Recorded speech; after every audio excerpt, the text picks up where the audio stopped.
Hello दोस्तों, स्वागत है आपको अपने यूट्यूब चैनल एम पॉइंट में। दोस्तों आज की वीडियो में हम बात करेंगे एक्सरसाइज 1.1 के प्रश्न संख्या 5, 6 और 7 के। पिछली वीडियो में हम प्रश्न संख्या 1 से लेकर 4 तक देख लिए थे, लेकिन इस वीडियो में हम प्रश्न संख्या 5, 6 और 7 को देखें।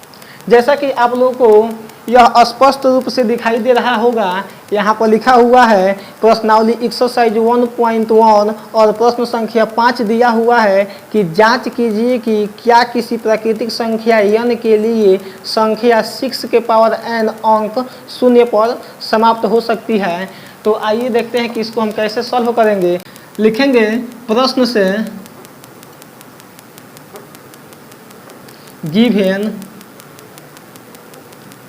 दिया हुआ है 6 का पावर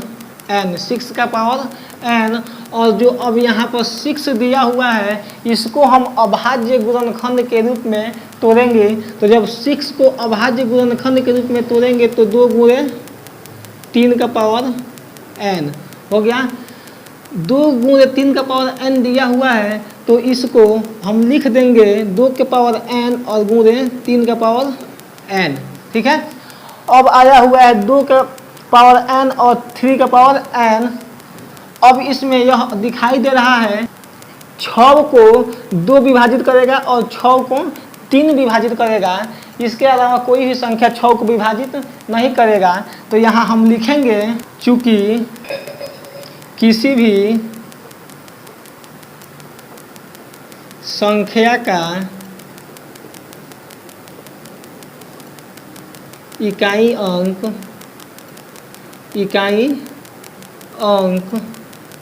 0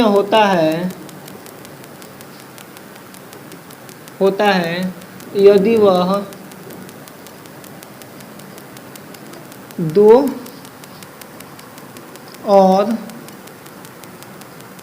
5 से विभाज्य हो। लिखे हैं कि किसी भी संख्या का इकाई अंक 0 होता है यदि वह 2 और 5 से विभाज्य हो। जैसे मान लीजिए कोई अंक दिया हुआ है 10 दिया हुआ है और इसको पूछ दे कि कौन किस संख्या से यह विभाज्य होगा, तो इसमें यदि हम 2 से भाग लगाएंगे तो भी विभाजित हो जाएगा, और यदि इसमें हम 5 से भाग लगाएंगे तभी यह विभाजित हो जाएगा। तो किसी भी संख्या के इकाई अंक यदि 0 होगा तो वह 2 और 5 से जरूर ही विभाजित होगा। इसके आगे लिखेंगे लेकिन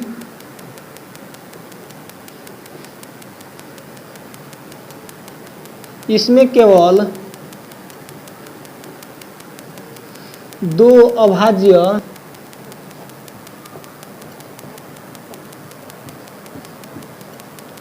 अभाज्य गुणनखंड है, इसलिए कोई भी प्राकृतिक संख्या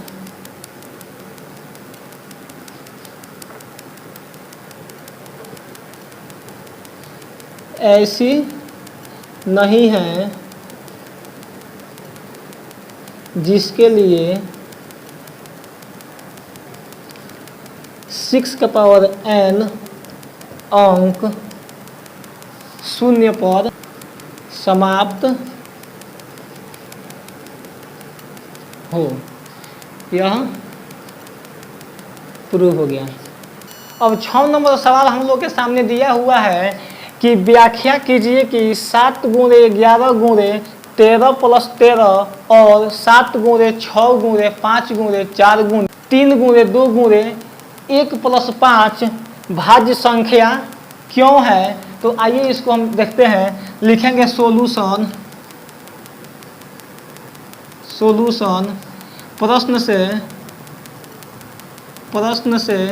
प्रश्न में दिया हुआ है, लिखेंगे गिवन, और प्रश्न में दिया हुआ है कि 7 गुणे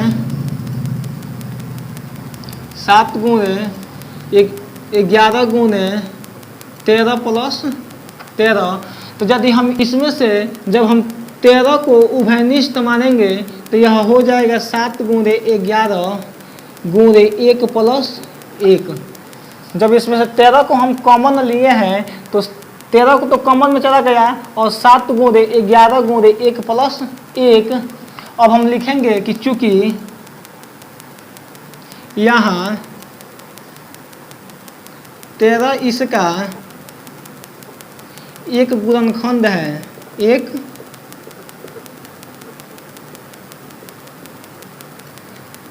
गुणनखंड है, इसलिए यह एक भाज्य संख्या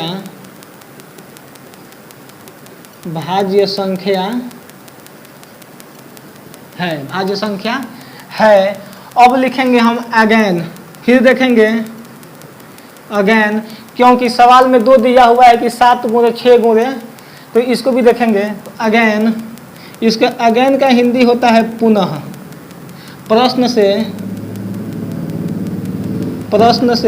प्रश्न में दिया हुआ है गिवन, फिर लिखेंगे वही गिवन, और गिवन में दिया हुआ है कि 7 गुणे 6 गुणे 5 गुणे 4 गुणे 3 गुणे 2 गुणे 1 प्लस 5, ठीक है।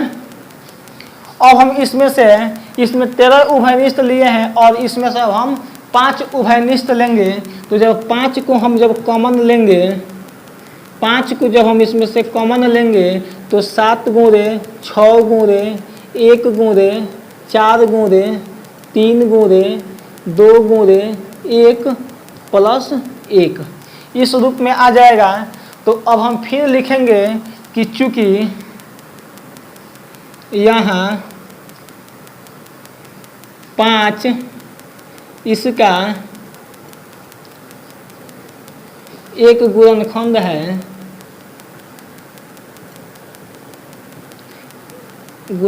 है, इसलिए यह एक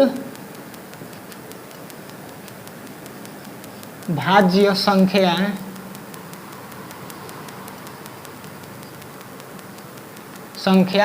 है। अब देखते हैं हम प्रश्न संख्या 7 को, कि प्रश्न संख्या 7 में क्या दिया हुआ है। दिया हुआ है कि कोई एक खेल का मैदान है जिसमें एक सोनिया नाम की लड़की है। उसको इस खेल के मैदान को चारों ओर चक्कर लगाने में 18 मिनट का टाइम लगता है, लेकिन एक रवि नाम का लड़का है, उसको इस खेल के मैदान को चारों ओर चक्कर लगाने में 12 मिनट का टाइम लगता है। तो प्रश्न में कह रहा है कि मान लीजिए कि रवि और सोनिया किसी एक ही स्थान से, यानी मान लीजिए यह प्रारंभिक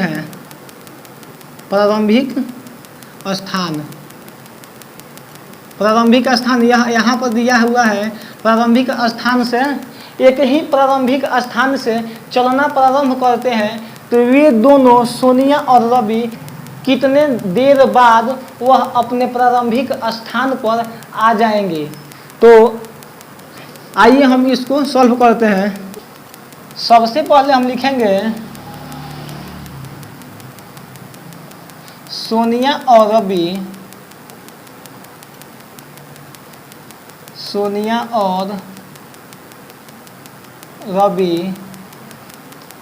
को प्रारंभिक स्थान पर मिलने का समय, वह कितने देर बाद दोनों आ जाएंगे। सोनिया और रवि को प्रारंभिक स्थान पर मिलने का समय, तो सोनिया पहुंचती है 18 मिनट में और रवि पहुंचता है 12 मिनट में। इस दोनों का हम लोग एलसीएम निकालेंगे, ठीक है। एलसीएम निकालेंगे तो अब लिखेंगे कि प्रश्न से एक दिया हुआ है, सोनिया 18 मिनट में पहुंच रही है और रवि 12 मिनट में पहुंच रहा है। तो लिखेंगे कि लेट, मानेंगे पहले px बराबर 18 एंड qx बराबर 12, ठीक है। तो अब हम इसको 18 को अभाज्य गुणनखंड के रूप में तोड़ेंगे। 18 को अभाज्य गुणनखंड के रूप में तोड़ेंगे तो 2 गुणे 3 गुणे 3, और जब QX को अभाज्य गुणनखंड के रूप में तोड़ेंगे तो यह हो जाएगा 2 गुणे 3। अब इस दोनों का हमको एलसीएम निकालना है, तो हम जानते हैं कि एलसीएम में जो दोनों संख्याओं में उपस्थित रहता है, जो दोनों के अभाज्य गुणनखंड में उपस्थित रहता है, उसको हम 1 लेते हैं, और जो साथ में जो दोनों में उपलब्ध नहीं रहता है, जो दोनों में उपस्थित नहीं रहता है, उसको भी हम गुणा कर देते हैं। तो देखिए, तो जब हम 18 और 12 का एलसीएम निकालेंगे तो इसमें 2 है, इसमें भी 2 है, तो इस 2 के बदले हम 1 2 लेंगे। इसमें भी 2 है और इसमें भी 2 है, तो 1 2 ले लिए। उसके बाद इसमें 3 है, तो इसमें भी 3 है, इसमें 3 है, तो इसमें भी 3 है, तो इस 2 3 के बदले हम 1 3 को ले लिए।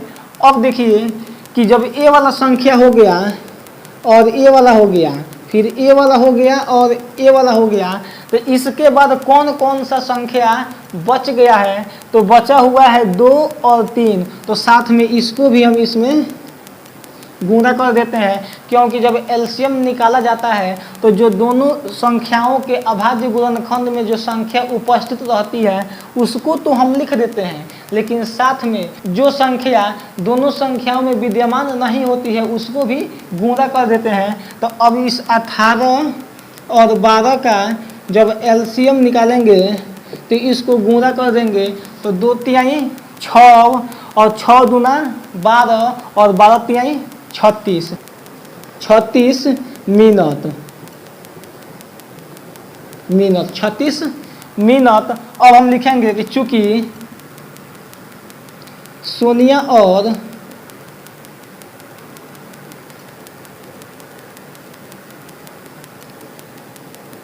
रवि को एक चक्कर पूरा करने में